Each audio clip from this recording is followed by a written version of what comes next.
Hey guys, ఎలా ఉన్నారు మీరందరూ? Hope everyone is doing great. Hey guys, hello, welcome back to my YouTube channel Desirable Dude. నేను మీ రవి. ఎలా ఉన్నారు మీరందరూ? చూసారు కదా వెనకాల మొత్తం వర్షం పడుతుంది. ఇప్పుడే నిద్ర లేచాను నేను.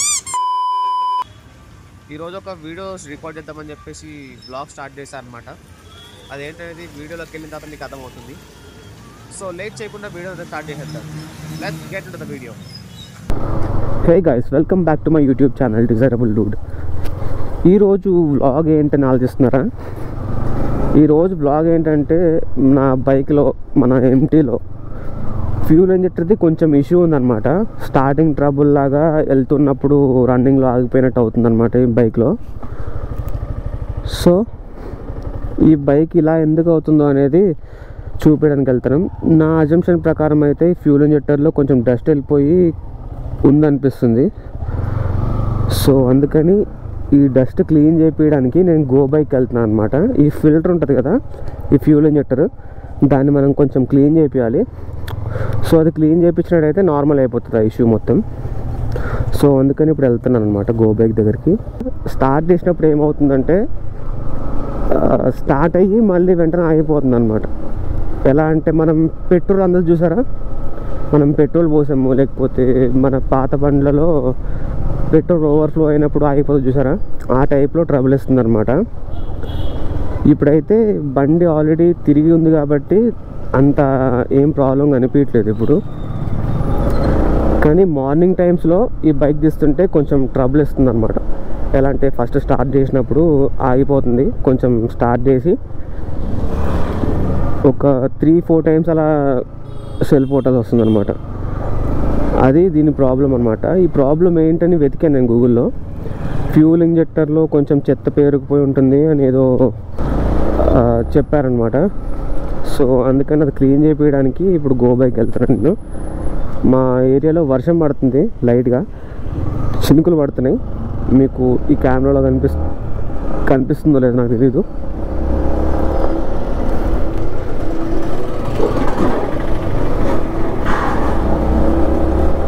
ఇప్పుడు సరాసరి మన గో బైక్ దగ్గరికి వెళ్ళిపోదాం గైస్.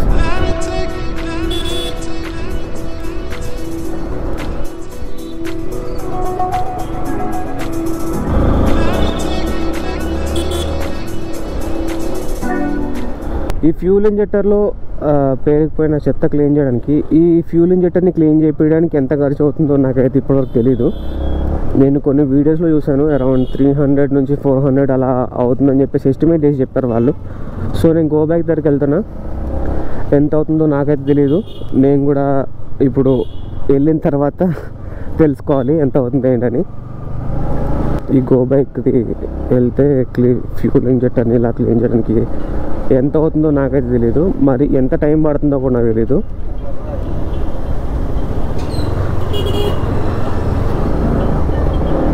చూసారా, వెళ్తుండగా దారిలో ఆగిపోతుంది అనమాట.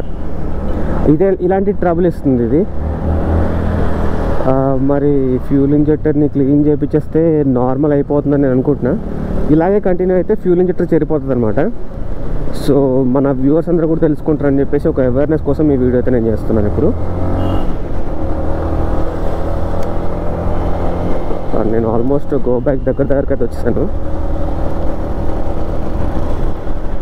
అసలు ఇలాంటి బైక్ కొన్న తర్వాత కొత్త ప్రాబ్లమ్స్ అన్నీ తెలుస్తున్నాయి అనమాట. ఇంతకుముందు నేను ప్యాషన్ ప్రో వాడేవాడిని, దానికి ఇంజిన్ ఆయిల్ చేంజ్ చేసుకుని ఇలా వాడుకునేవాడిని అంతే. అప్పుడప్పుడు బ్రేక్స్ మార్చుకునేవాడిని, అవే తెలుసు నాకు. కొత్తగా ఫ్యూల్ ఇంజెక్టర్ అని, రేడియేటర్ ఫ్యాన్స్ అని, బ్యాటరీ ఇష్యూస్ అని ఇవన్నీ వస్తున్నాయి అనమాట. మనం గో బైక్ దగ్గరికి అయితే వచ్చాం ఇప్పుడు.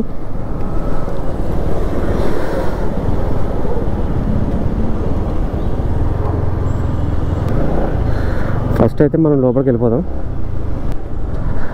ఈ అన్న వాళ్ళతో కూడా మాట్లాడదాం ఏమవుతుంది అంటే.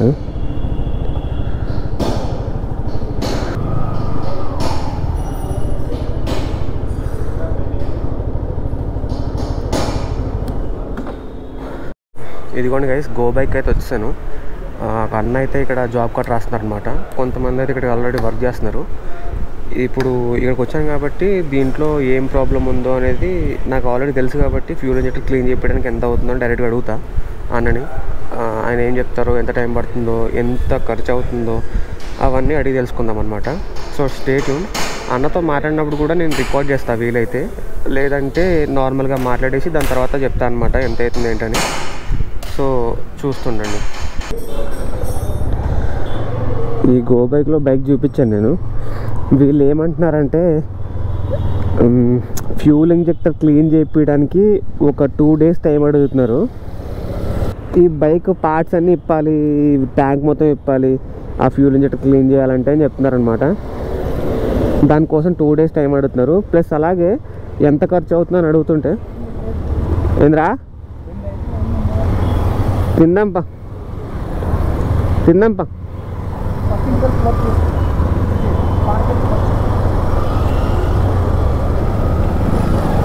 సో ఎంత అవుతుందని చెప్పేసి అడిగాను నేను. ఫస్ట్ ఈ ఫ్యూల్ ఇంజెక్టర్ క్లీన్ చేయడానికి 600 అవుతుందన్నారు, అండ్ అలాగే దానికి ఒక 200 అన్నారు. దాని తర్వాత మళ్ళీ లేబర్ ఛార్జ్ ఒక 400 ఇలా చెప్తున్నారనమాట. మొత్తం కలిపి ఒక 1200 దాకా అవుతుంది అని చెప్తున్నారు. అది ఎంతవరకు ఏం చేయాలో అర్థం కావట్లేదు నాకు. ఎందుకంటే నేను వీడియోస్లో చూసిన ప్రకారం అయితే ఫ్యూల్ ఇంజెక్టర్ క్లీన్ చేయడానికి అరౌండ్ 200 నుంచి 400 వరకు మ్యాక్స్ అవుతుందని చెప్పారనమాట. నాకైతే ఇంత ఇలా చెప్తున్నారు వీళ్ళు ఎస్టిమేట్ చేసి. నాకు అక్కడే ఫ్యూజ్ ఎగిరిపోయినాయి చాలా. 400 ఎక్కడ, 1600, 1200 ఎక్కడ. అందుకని చెప్పి నేను వేరే దగ్గర ఎక్కడన్నా తెలిసిన వాళ్ళ దగ్గర ట్రై చేద్దామని వెళ్తున్నాను అనమాట. ఎందుకంటే ఫ్యూల్ ఇంజెక్టర్ది మరీ అంత ప్రాబ్లం ఉంటుందా అని నాకేం తెలియట్లే. దీంట్లో మా ఫ్రెండ్ ఒకటి సజెస్ట్ చేశాడు అనమాట. ఎలా అంటే, గో బైక్లో ఎంటీకి సంబంధించిన స్పెషలిస్ట్ ఉన్నాడు, ఒకసారి వెళ్ళి కలువు అని చెప్పాడు అనమాట. సో అందుకని ఇక్కడ దాకా వచ్చాను నేను. మా ఫ్రెండ్ ఆల్రెడీ ఒకటి కాల్ చేశాను నేను. వాడికి తెలిసిన బయట ఏంద్రా మాట్లాడుతూనే ఉండి అట్లా బ్లాగ్ చేస్తున్నాగా ఆడ ఫోన్ చేస్తే చూడు. మా ఫ్రెండ్కి ఆల్రెడీ ఒకటికి ఫోన్ చేశాను అనమాట. మా ఫ్రెండ్ రూబెన్ అని మీకు ఆల్రెడీ తెలుసు కదా, వాడికి కాల్ చేశా. వాడికి తెలిసిన బయట మెకానిక్ షాప్ అతను ఎవరో ఉన్నారంట. సో అతనికి కాల్ చేసి అడగమని చెప్పాను. మరి ఎంటీ బండి చేస్తాడో లేదు తెలియదు కదా. సో ఒకసారి అడిగి తెలుసుకో, ఒకవేళ చేస్తా అంటే బైక్ ఇద్దామని చెప్పి అనుకున్నా. పైగా అతను తీసుకుంటాడో మాకు తెలియదు కదా.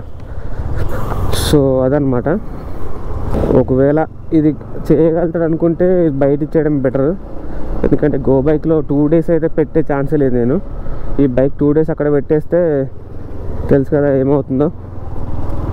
అందుకని నాకు ఏం మనసు అప్పట్ల. సో అలాగే బైక్ ఎలాంటి ప్రాబ్లం ఇస్తుందో మీకు ఎర్లీ మార్నింగ్ నేను స్టార్ట్ చేసి చూపిస్తాను. ఎందుకంటే ఈరోజు ఎలాగో ఇచ్చేది లేదనుకుంటున్నాను నేను బైక్. ఎందుకంటే ఇప్పుడు ఈ బైక్ అక్కడ ఇచ్చేసామనుకోండి 2 days టైం పడుతుంది. నాకు వెంటనే అయిపోవాలన్నమాట. ఈరోజు నాకు ఒక ఫంక్షన్ కూడా ఉంది, వెళ్ళాల్సింది. సో అక్కడికి వెళ్ళాలనుకుంటున్నా. మీరు చూస్తున్నారు లేదో వర్షం పడుతుంది, చిన్న చిన్న చినుకులు, ఆల్రెడీ డ్రిజిలింగ్ పడుతుంది అనమాట.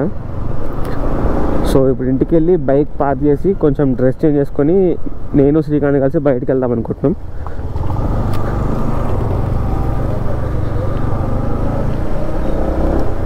నేను అలాగే ఈ బైక్ ప్రాబ్లం ఎలా చూపిస్తుందో ఏంటని కూడా ఎర్లీ మార్నింగ్ నేను లేచి స్టార్ట్ చేసి చూపిస్తాను.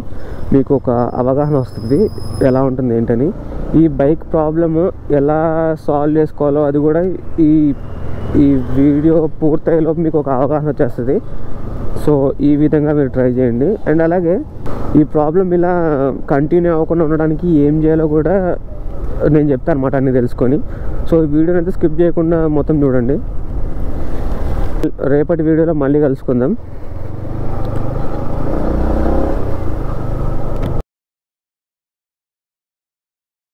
Hi guys, good morning. ఇప్పుడు ఎర్లీ మార్నింగ్ చూపిస్తాను చెప్పాను కదా బైక్ ప్రాబ్లం ఏంటని. ఇప్పుడు చూపిస్తాను చూడండి. స్టార్ట్ చేస్తుంటే ఎలా అవుతుందో.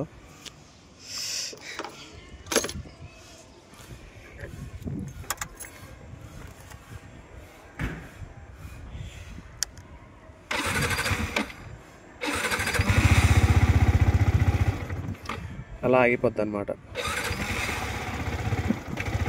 అది పెట్రోల్ అందుకున్నట్టు ఆగిపోద్ది అనమాట.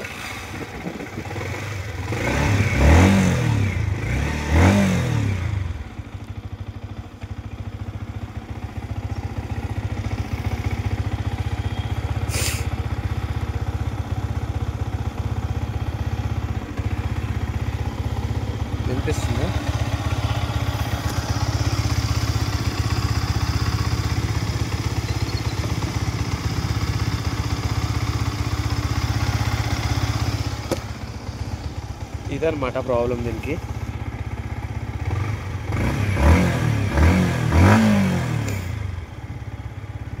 ఇప్పుడు కొంచెం హీట్ అయింది కాబట్టి బైక్ బాగానే ఉంటుంది, మళ్ళీ రన్నింగ్లో కొంచెం తేడా చూపిస్తుంది అనమాట. ఈ ప్రాబ్లం ఏంటని చెప్పి వెతికాను అనమాట గూగుల్లో, ఇంకా యూట్యూబ్లో వెతికాను నేను. దీనికి ఏం చెప్పారంటే థ్రోటల్ బాడీ క్లీన్ చేయాలని చెప్పారు. అది ఒకసారి చేసి చూపిద్దామని చూస్తున్నాను.